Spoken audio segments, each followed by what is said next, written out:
Xin chào tất cả mọi người, hiện tại là mọi người đang xem video của mình Trà đúng không ạ? Và mình Trà cũng mong rằng mọi người sẽ đến cuối video và mọi người sẽ thấy điều bất ngờ nhé. Mình Trà cũng hy vọng rằng mọi người sẽ luôn luôn theo dõi và ủng hộ mình Trà cũng như đăng ký kênh của mình Trà nhé. Xin chào tất cả các bạn, hôm nay thì mình Trà đã có mặt tại thôn Xíu Xà Lụng, xã Bích Lụng của huyện Mèo Vạc. Hôm nay thì mình Trà sẽ đưa tất cả các bạn cũng như là mình Trà chúng mình đi khám phá mộ đá tử thần C như thế nào nhá.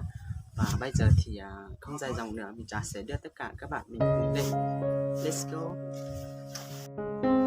Chào mừng mọi người đến với kênh YouTube của mình Trà Hà Giang.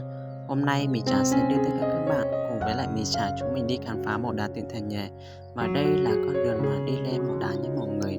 Con đường này thì làm bằng đá và nó cũng tương đối nguy hiểm. Hôm nay thì cũng rất là nhiều khách đến đây để tham quan chụp ảnh check-in. Ở đây thì nó cũng rất là đẹp luôn mọi người ạ. Nếu như mà ai chưa đến thì có thể đến để trải nghiệm cái sự vui vẻ đều. Thì theo như mọi người đã biết, trong một cái thời gian qua rất là lâu em mình Trà chưa lên ở trên kênh YouTube này rồi. Thì trong cái lúc đó mình Trà cũng rất là bận, cũng như là bận về việc học tập nè, về riêng tư, các kiểu đó, mình rất là bận luôn. Nhìn chung phong cảnh ở đây thì rất là đẹp, có rất là nhiều núi cao cũng như là núi đá Tai Mèo, và không khí ở chỗ này cũng rất là mát mẻ. Đây mình cho các bạn nhìn thấy rất là nhiều khách luôn. Ở trên mỏng đá thì bây giờ người ta vẫn chụp ảnh check in như bình thường, nhưng mà ở đây nó cũng rất là nguy hiểm. Hiện tại là mình Trà đã ở trên cái mộ đá tử thần nha mọi người. Dưới này đã có khách du lịch đang chụp ảnh rất là đẹp luôn. Khung cảnh ở đây là gọi là miền núi thôi.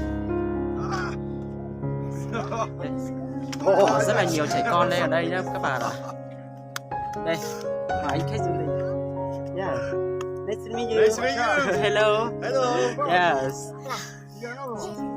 Mình thì cũng không biết tiếng Anh mấy cho nên là gặp mà anh khách nước ngoài nói là cũng không hiểu gì luôn mọi người ạ.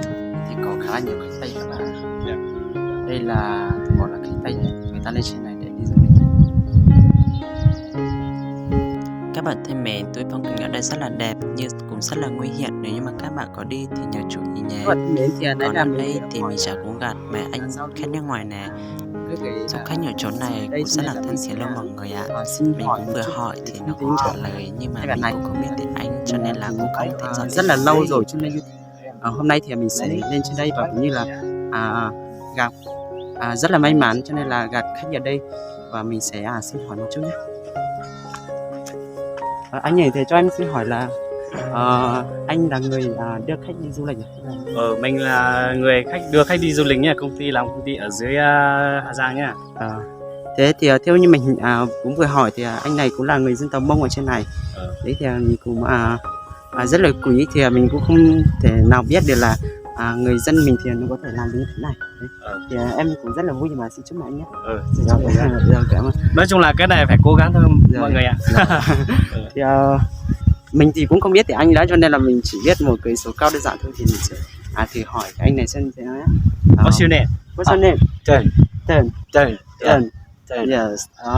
Bạn này là đến từ Hà Lan nhá. Hà Lan. Yeah. Tên là Trần. Bây giờ thì mình Trà cũng cần sáo và mình Trà sẽ thổi bài sáo cũng như là tặng cho anh. Và trong thời gian qua thì mình Trà cũng khá là bận cho nên là cũng không mình cần rất là nhiều sáo đó mọi người ạ.